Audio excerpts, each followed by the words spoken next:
are willing and able, please stand for our national anthem.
Welcome to our second and final summer band concert for the Norman Community Band. Thank you so much for coming out tonight to join us, and those of you who are with us on live stream. I'm Johnny Margaret McConnell. I am the co-founder of this amazing volunteer community group that stretches in age from the teens, I like to say very experienced, but you might put an 8 in front of it. So we definitely span the generations up here in front of you tonight. But by day, right, we are all things. Some retirees, some students, some doctors, some lawyers, you name it, we probably have somebody associated with that profession sitting up here in front of you tonight. Between our two concerts in June and July, we have had 150 musicians join us to play. And tonight we're so excited. We have just over 80, I think, playing with us this evening. Our conductor this summer has been Miss Jamie Shepard. She is entering her 12th year teaching. Jamie serves as the assistant band director at Norman High School. We were talking before, I think you have served as a band director, is it in 4 schools, districts, or is it 5? 4. So she has definitely been around the state and helping so many young musicians, and we're so appreciative that you have spent your summer with us, Jamie, so thank you. Now, our band is made possible also as an extension to Jamie by the Norman Public Schools. They really are our backbone. They provide us rehearsal space, music, instruments if we need. They make sure that we have all the supplies so that we can get started and get going without any hitches. But we have a few other people that I need to thank. So here from the University of Oklahoma, Dr. Chris Baumgartner, who's the Director of Music Education here. I don't know if Chris made it tonight. I'm looking, seeing if I can see you in the shadows. But he is the one that makes possible the use of this lovely space so that we are not sitting outside currently and wiping our brows, right? So this is just absolutely lovely. Dr. Ben Holmes helped us. He's the coordinator of percussions and is also an instructor here and making sure we have access to all the great percussion instruments that you hear tonight. And then, if everybody can give me one more applause, up here in the corner is Neil White, who is the concert hall manager here.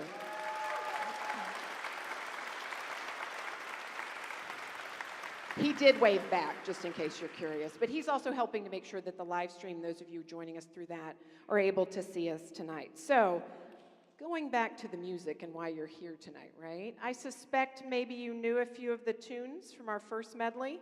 Did you ever think you were going to come to a concert band and it would start with ba ba ba ba? See, this is why I'm not a vocalist, right? But, right? So, can anybody guess which movie those medleys came from?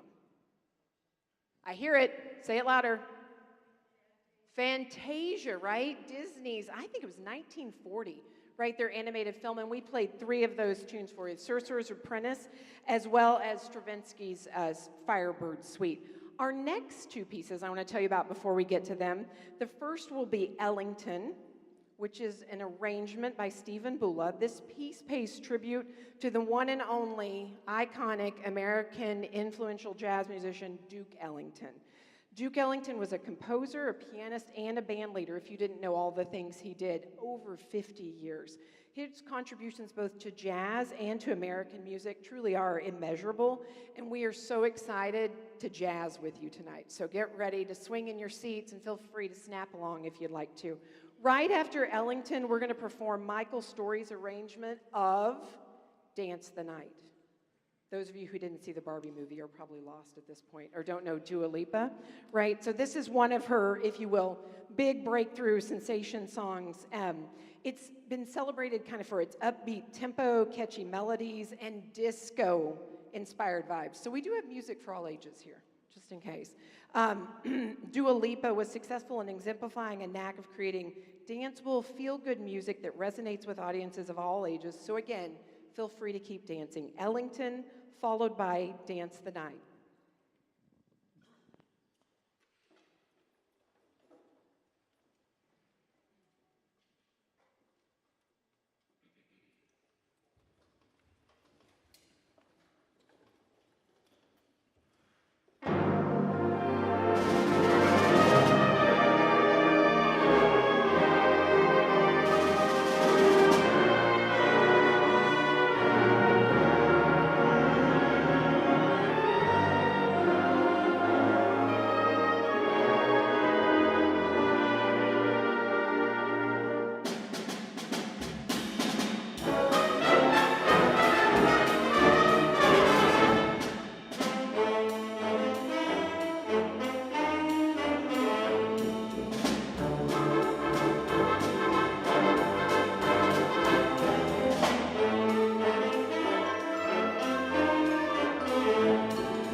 Yes, there we go.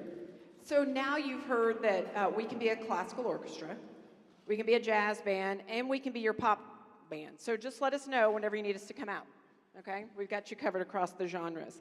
Next up, though, I think many of us are familiar. It came out in 2003 as the Broadway sensation to usher us into the 21st century, Wicked. So we're excited to perform some medleys. Those of you who may not be as familiar with this blockbuster musical, our own Kristen Chenoweth, right, played Glinda the Good Witch, the one that like wears the little pink costume, right? Not the one that's painted green, just in case you're like, wait, I've seen pictures. But I know Jamie selected this because you know what's coming out in November. That's right. Thank you, Dylan. I knew I could count on you, right? So the movie's going to be out at Thanksgiving. Now, you know how Hollywood is. They're going to tease us. It's going to be like the first half of Wicked. But we've got several melodies from this blockbuster musical that we would like to play for you tonight.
Hello, there we go.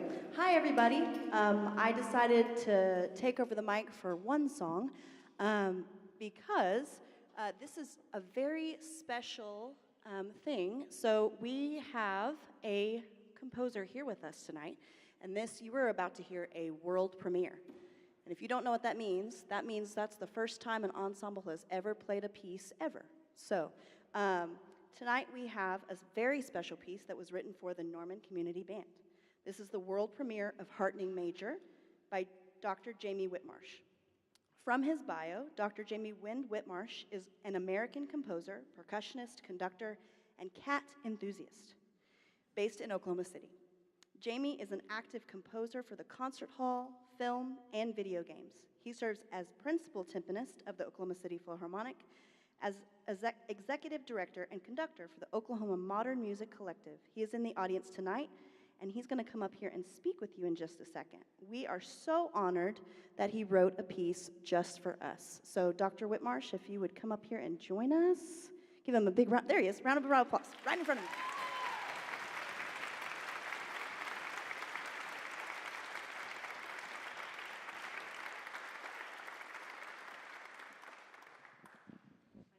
Yeah,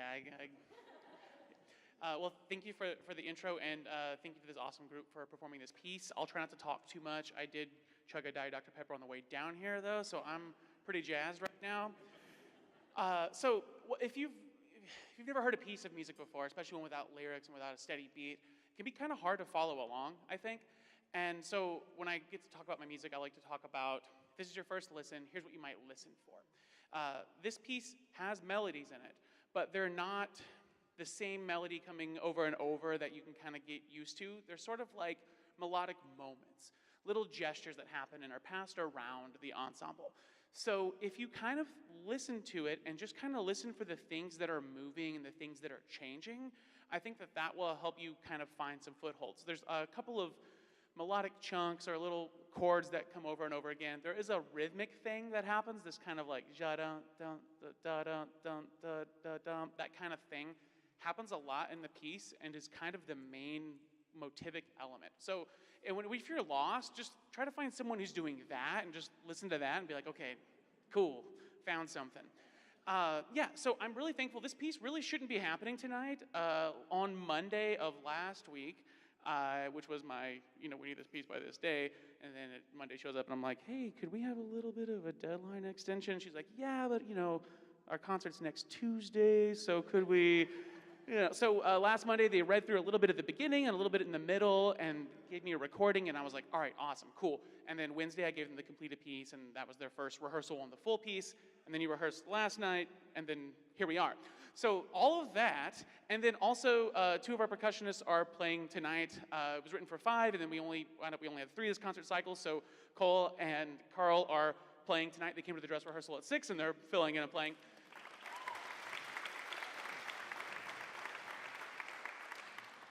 And I'm just like, so knowing all of that, if you didn't know all of that, you'd be like, wow, this group sounds awesome. But then even knowing all of that, it's just like, how is this possible? I'm super thankful for this piece. I'm not gonna talk too much more about it. I'll just say Heartening Major, the title, is actually an anagram. And so I thought maybe Jamie might wanna say a little bit about that. No problem, thank you. There you go. Yeah, and he approached me over the summer and asked, hey, who's conducting the Norman Community Band? I'm like, it's me. And he goes, oh, okay. I said, can I write a piece? I said, please. That doesn't happen in our world. Composers don't usually contact band directors, even for a community band, right? It's the other way around, okay? So we really, really appreciate his time and everything that he did for us. So I'm gonna give you a little bit of a background on what kind of made this piece happen. So Heartening Major was written in dedication to a person who is very special to our Norman Community Band. And somehow we've made it this whole time without this person figuring out that this was happening. She is a lifelong Norman resident and co-founder of this wonderful group that you see on stage. I think she just figured it out. But she's got to hold on. So this will make her feel uncomfortable. It's okay. I think you can help me. This group was founded in 2019. So that's 5 years of 2 concerts every summer. She is a graduate of Norman High School and the University of Oklahoma. She is an educator, coach, and leader. She is a positive influence to others and is dedicated to improving their lives within and beyond music. The title of this piece, Heartening Major, represents this person in many ways. This piece is written to be uplifting, full of hope and promise. It captures her spirit and dedication to those around her. She always puts everyone else first and never needs the light shined in her direction. That's why she cringed a little bit. Tonight, it is finally time for her to be recognized for her tremendous character and her contributions to this ensemble. So as Dr. Whitmarsh alluded to before, lastly, the title Heartening Major represents her in one more way. The title is an anagram for the first 2 parts of her name, Johnny Margaret. Please join me and the Norman Community Band in thanking her for everything she has done and continues to do for our community.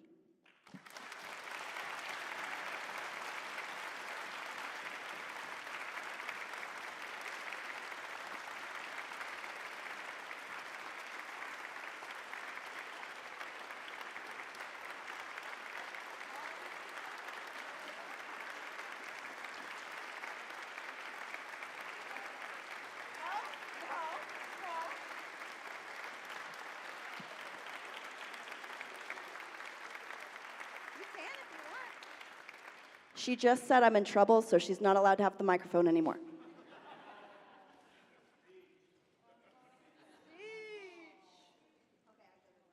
okay.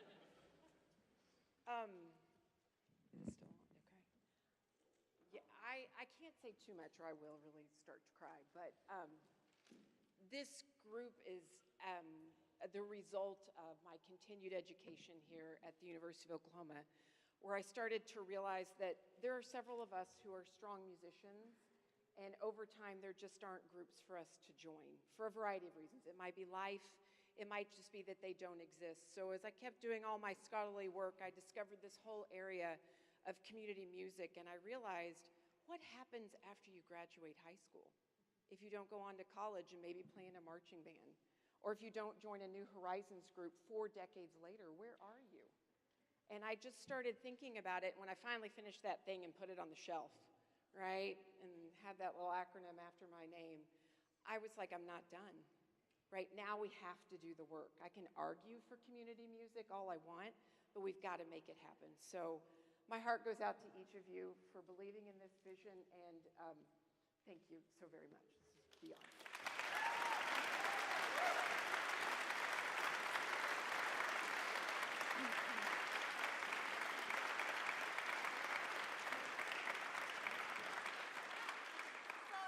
Can you all hear me? Yeah.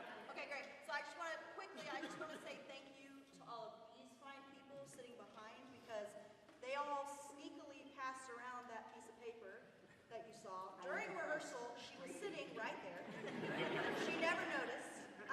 And then Josh, he was like, hey, what if she plays a solo in it?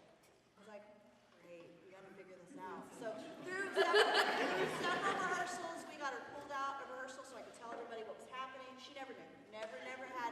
You never knew, right? Oh, I mean, we needed copies, but also. Yeah. So Josh found out a way to get her to play this. So she's also going to be playing a solo in the piece that is for her.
Oh, but there's more surprises. I hope you're ready. Our next piece is by the famous Fillmore, right? Footlifter. I always have to practice that. March. This song was composed for a series of radio broadcasts, if you're not familiar with this part, for a small Cincinnati insurance agency. The company's slogan was "A penny a day for insurance," and the march was referred to as "A Penny a Day March." But that was short-lived because then the Depression came about. However, the president of the agency remarked that he certainly was a footlifter, and Fillmore used that title while the work was in manuscript. So he'd written the jingles, if you will, and then he was working on a full piece. And then, during a discussion with his good friend Phil Gates at a masked band concert in Ohio around 1930, Fillmore remarked that the most energetic footlifters are just the best marchers. Gates then suggested the same tune for a future march title, not knowing the coincidence already in play, and then that is how this march got its final and permanent name and was published in 1935. But to make sure that we bring you the energy, we have a guest conductor. Can you help me welcome to the stage Chandler Weaver?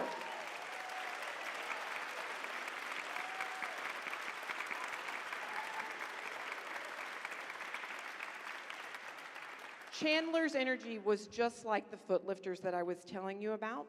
She begged, I believe, her mom, seated back there in the saxophone section, to come to a rehearsal. And Jamie commented, "Oh my goodness, have you seen her dancing? She's just doing this amazing job." And suddenly it's like, we need a guest conductor, right? This has got to happen. So we are so excited for her debut this evening with us. Chandler, a rising second grader.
And I'll continue our thank yous again for coming out tonight in person or joining us by live stream. We will be back next summer for year 6. So we expect to see you in those seats, or you can join us on stage. But before we play our final tune, I'll just give you a hint. You might as well go ahead and stand.